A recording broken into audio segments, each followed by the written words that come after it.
Golf Pass, Martin Chuck here, coming to you from the Raven Golf Club in Phoenix, Arizona. Today's Level Up series is all about striking your irons crisply. How to touch the ground in the right place for you folks trying to break 100. How to have a little bit more distance for you folks trying to break 90. And then for the folks breaking 80, guess what we're going to work on? A little bit of trajectory control. So let's get started. You know, there's nothing quite like a really crisp iron shot. Really, really pleasing. Now, the folks that come to my golf school, they always say to me, you know, Martin, I'm okay with the driver. I seem to hit it okay. I'm okay when the ball sits up in the grass a little bit, but I'm really not okay when I have a fairway lie and I have to hit my irons. In fact, recently we had this lovely gal come to the golf school. She called her mid-irons El Diablo, and I thought that was kind of funny because she didn't have a golf swing that related well when it came to touching the ball and brushing the grass. So let's talk about some of the things that folks that are trying to break 100 are going to struggle with and how I can help you before we move on to the folks trying to break 90. You see, a golf swing is basically an inclined circle. Here's the Ferris wheel and there is the merry-go-round. And a golf swing is an inclined version of that, sort of depending on the club you have. The driver might be the flattest all the way up into a pitching wedge, and even the putter is at 70 degrees up here. But we want somewhat of a reliable swing direction. This is going to travel around us.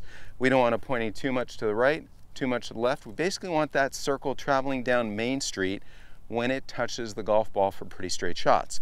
Now you think, well, I know that, Martin. How are you going to help me get that? Well, here's the thing. You don't have any intention on swinging way over here, nor do you have an intention on swinging way to right field. But what's happened is you've hit a few shots, the golf ball has gone in an undesirable position, and so if you hit it to the left too much, you start to swing more out to the right. If you hit it big fades, pushes out to the right, guess what? You start to swing too much across to the left. So the first order of business so you can hit your irons nicely is to understand that a swing has to go back up and in on the circle, down out to the bottom, and the bottom of an iron strike is fractionally after impact. It's not the ball, it's a little bit forward, and then back up and in. If you understand that the swing circle is something that looks like this, where the bottom's fractionally forward in that divot right there, now you're one step ahead of the game. Now, why do people change that? Undesirable shots. So for you folks trying to break 100, let's get started simply. What we're going to do is we're going to start off with a narrow stance, slightly flary feet. And does it make a whole lot of sense out there if I took my pressure that is shared between 2 feet right now, and during the swing backed up onto my trail foot? I think not. From here, the only way I could really hit it solid is to have too much of a leftward path, that hula hoop tilted way to the left. So what do we have to do to hit solid shots off the ground? We have to understand that moving ourselves too much away from the target during the backswing and trying to find that home base again to have a nice swing bottom is really, really tricky. My preference for you trying to break 100 is to understand a centered pivot. And what do I mean by a centered pivot?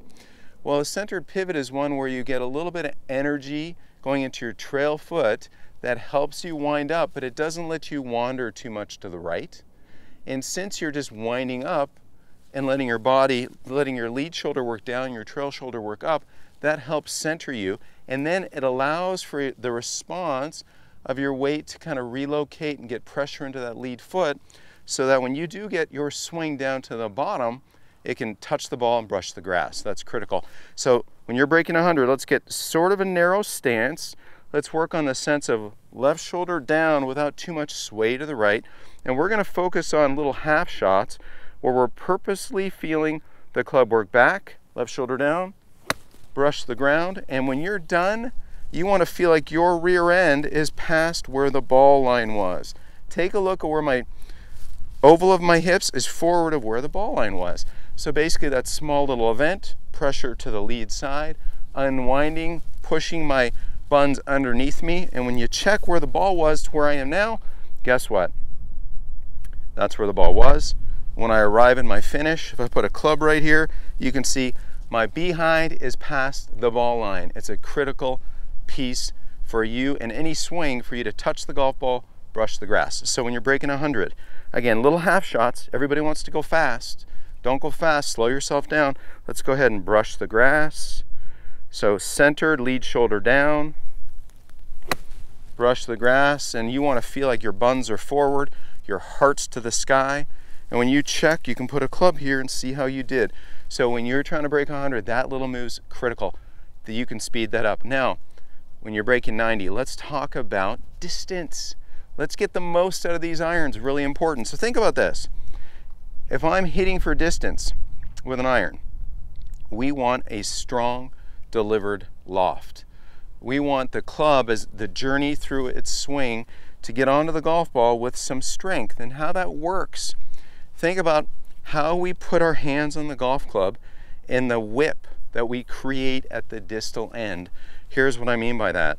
Here is my address position where the club is in front of me. I've got a little bend back in that lead wrist, little bend back. Now the energy of my backswing, look what it does. Look at that little serpentining event. That takes the bend out, flattens that wrist. Now with that flattened wrist, guess what I've got here? I've got a stronger loft. So what I want you to understand is when you're breaking 90 and you want to really put that strong loft onto a golf ball, that stronger dynamic loft. You see, static loft is just the lofted address you typically designed onto the golf club. Somebody may have a little bit of forward shaft lean at address, maybe they put their hands a bit forward, but typically you don't see good players with the shaft way forward. You see them in a position where they can create this buggy whip with their hands that is delivered by pivot. So we got to start that slow. For you leveling up breaking 90, watch how this works. My hands are sort of mid-body position, meaning when I look down from my visual perspective, I can see my hands only fractionally left of the ball line stick, the skinny one between my feet. Now during the backswing, the momentum of my body is actually kind of reverse lagging the golf club a little bit because I'm slinging it up to the top, and then my body unwinds and delivers it, and you can see how the shaft's leaning forward. That's a wonderful way to hit iron shots. Now what a lot of people do in their quest to break 90 and quest to break 80 is that they feel like they have to use too much wrists and hands at the bottom. They line up the right arm or their trail arm too quickly, and guess what? Even though they're hitting hard, they're hitting with a very high delivered loft rather than a strong delivered loft. So that buggy whip sensations of this, for those of you breaking 90 to add some distance. We get our club off the ground so we can waggle it for some comfort right there, really important. So don't set the club in the ground, touch the grass, waggle for comfort, because we want your wrist to be very fluid and liquid. So when you change direction, you've got a strong dynamic loft that your pivot delivers to the golf ball. Let's go ahead and hit one.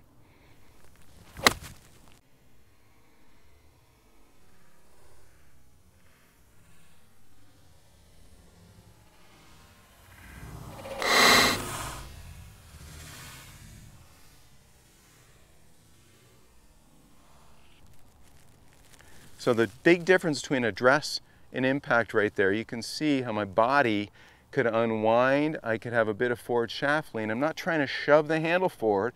I'm letting the weight of it stress against my hands as my body opens up. And your quest to break 90 as we level up, it's about learning how to relax appropriately, learning how to unwind, using your energy from your body. Now, for you guys and gals out there on the quest to break 80, leveling up, trajectory control. One of my mentors, the great Mo Norman, he said, I play golf through windows in the sky. He felt as though if he could control his trajectory, everything else was easy. So the feels for trajectory control, really important as you're developing your skill and you walk through this session of these elements of leveling up. I want you to feel, when you set up over a golf ball, we know what address position is. Address position, the triangle of the arms are in front of us. The lead arm is structured and long. The trail arm is a little bit bent at the elbow. Now as I hit some shots, the great Mo Norman used to say, I feel, I'm just paraphrasing, I feel like I hit the ball with my trail shoulder, meaning that his trail shoulder got closer to what he was hitting. Well, that's the same in baseball and tennis and hockey, every other stick sport. So the sensation isn't hang back and deliver a straight trail or a straight right arm. It's a sensation of a trail arm goes down, a trail shoulder goes down rather, a lead shoulder goes up, and when you make contact, your trail arm is bent, your trail wrist is bent, and that's another way for you to have a strong dynamic loft and control your trajectory. So words and wisdom from the great Mo Norman, Mo said, I feel like I hit the golf ball with my trail shoulder. So don't be afraid of letting that shoulder work down as your lead shoulder works up. And to the varying degree of how much it works down, you'll notice how much my elbow has to come and soften so that I don't stick the club in the ground. So a lot of golfers say, well, Martin, I dipped my right shoulder on that one. I'll say, no, you didn't dip your right shoulder. All great players dip the right shoulder, but all great players get to impact with a bent trail wrist and a bent trail elbow. You had your shoulder go down and you let your right arm get too long too fast, and that runs into the ground prematurely. So hitting golf balls through windows in the sky here, let your shoulder get down after the golf ball with a relaxed trail arm, and you're going to hit some lovely strikes. And then vary how much that feels, how much you put in. You'll see the trajectory, really low ones, little higher ones, and it's a wonderful ability for you to control its trajectory. Now don't get me wrong, you can move the golf ball around a little bit with your feet, but more importantly, learn how to have different elements of unwinding and how low your shoulder gets to watch that trajectory go up and down, and you're on your way to some ball striking mastery. So level up. You guys breaking 100, breaking 90, and breaking 80, fantastic. Remember, tons of great content on GolfPass.